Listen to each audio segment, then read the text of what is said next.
কমলিনীদি এসো, কিন্তু আমি কিন্তু খুব আশা করে থাকবো।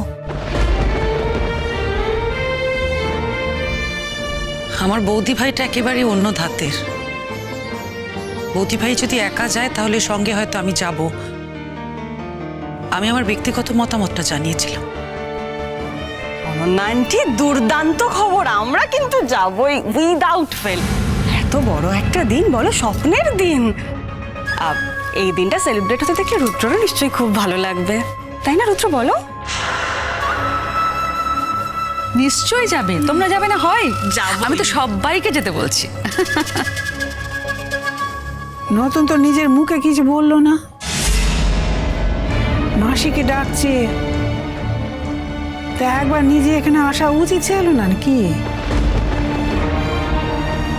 তোমাকে পাঠালো?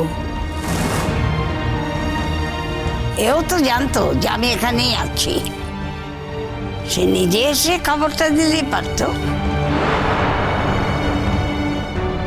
এত আশা করেন কেন মানুষের কাছ থেকে? নতুন ঠাকুরপো আসতে পারেনি তো কি হয়েছে? তার পরিবারের লোকজন তো এসেছে। সবচেয়ে বড় কথা, ডল এসেছে। এতেই তো আমাদের সন্তুষ্ট থাকা উচিত। তুমি চিন্তা করো না ডল, আমি আমার পরিবারের সকলকে নিয়ে নিশ্চয়ই আসবো।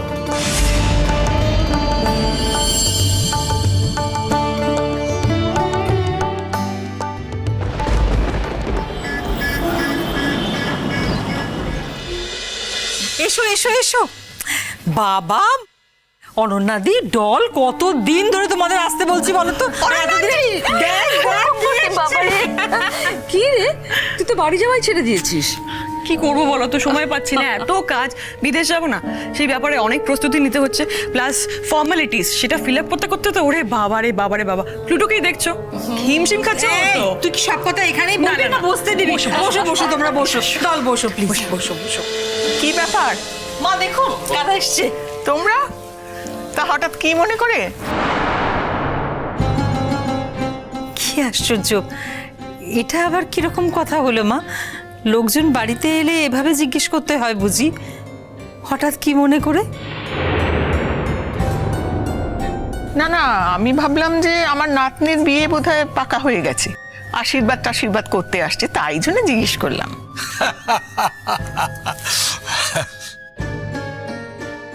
আচ্ছা, আমার একমাত্র ছেলের বিয়ে হবে, আপনাদের একমাত্র মেয়ে, এরকম চুপি চুপি চোরের মতন তো বিয়ে হবে না, বেশ একেবারে ঢাক ঢোল বাজিয়ে বিয়ে হবে। হ্যাঁ, কিন্তু বিয়ের জন্য শুধু মায়ের সঙ্গে কথা বললেই তো হবে না। অরুণা ম্যাডাম, বাবার সঙ্গে তো কথা বলতে হবে, কারণ মা তো চাকরি করেন না। রোজগার তো বাবা কি করতে হয়, তাই না?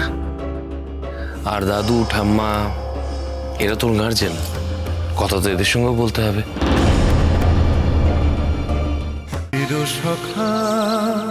চিরসখা, সোম থেকে রবি প্রতিদিন রাত ৯টায় স্টার জলসায় ও জিও হটস্টারে।